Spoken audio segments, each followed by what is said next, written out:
The 1996 disappearance of Trudy Appleby. Trudy Appleby is still 11 years old to those who knew her, even though she would now be in her 30s.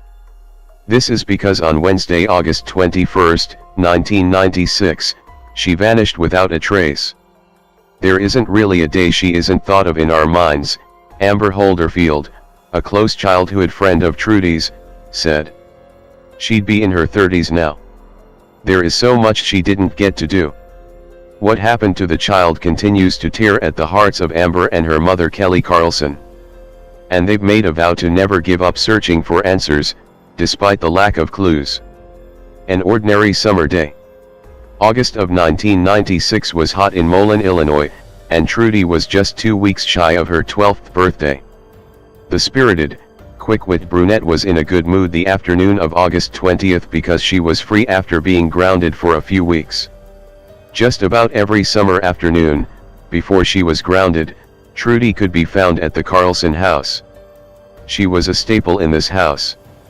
She called me her mom number 2, Kelly recalled. The Carlson house was roughly a block from the Appleby home, where the young girl lived with her father and an older half-brother.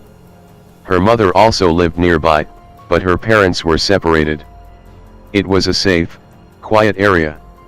Trudy, Amber and other kids roamed the neighborhood because bad things seldom happened in Moline. On that particular Tuesday afternoon, they were rollerblading in front of the Carlson home, then ate hot dogs and mac and cheese. It was around 8 p.m. when Amber, 13 at the time, walked Trudy to her driveway. It was almost impossible to see Trudy's house from the road because the driveway wound between 2 other houses and crossed a small ravine. We made plans to hang out again the next day and that was it. Nothing unusual or strange, Amber remembered. It was summer vacation and I slept through my alarm the next day. When I finally got up, I rang over to her house. But no one answered. It was routine for Trudy's father to have lunch at home and when he arrived that day, Trudy was nowhere to be found. This wasn't particularly alarming because the girl spent the majority of her time out and about with friends. It was before the age of cell phones. But when she still wasn't there when he got home that evening, he began to worry. He called over here and asked if Trudy was here or had been here, Kelly said. I told him no, that we hadn't seen her. Amber recalled that immediately after her mother hung up the phone with Trudy's father, she knew something was very wrong. I was like, someone took her, Amber said. The police were called, but the authorities weren't certain anything sinister had happened. Perhaps Trudy was off with a different friend or simply ran away. An officer told Kelly that Trudy would be back soon. It was frustrating that it took a few days for them to get it. We don't know what would have happened if they had jumped on it right then, Kelly continued. Shortly after Trudy vanished, Amber told detectives her friend had recently been saying she was talking to an older boy. At the time, she thought her friend was making up the story to make a neighborhood boy who had a crush on her jealous. I wish I would have asked more questions about it when she said it, she laments. That still affects me greatly to this day. A neighbor told police she believed she saw Trudy getting into a boxy, gray vehicle the morning she disappeared with a man who appeared to be in his early 20s with brown, curly hair. Authorities believe this was the last time anyone in the neighborhood saw the girl. Ongoing investigation. Trudy's case fills almost 6 file cabinets at the Moline Police Department. Interviews, witness statements, and detectives' notes, organized in various orders, have been gone through multiple times, but no one has been able to put the puzzle together. It's probably one of the biggest well-known cases in the Quad Cities, especially in cold cases, Detective Michael Griffin, of the Moline Police Department, said. We get tips weekly about Trudy. Some of them are far-fetched, of course, but they come in. Griffin has been the lead investigator on Trudy's case since March of 2015.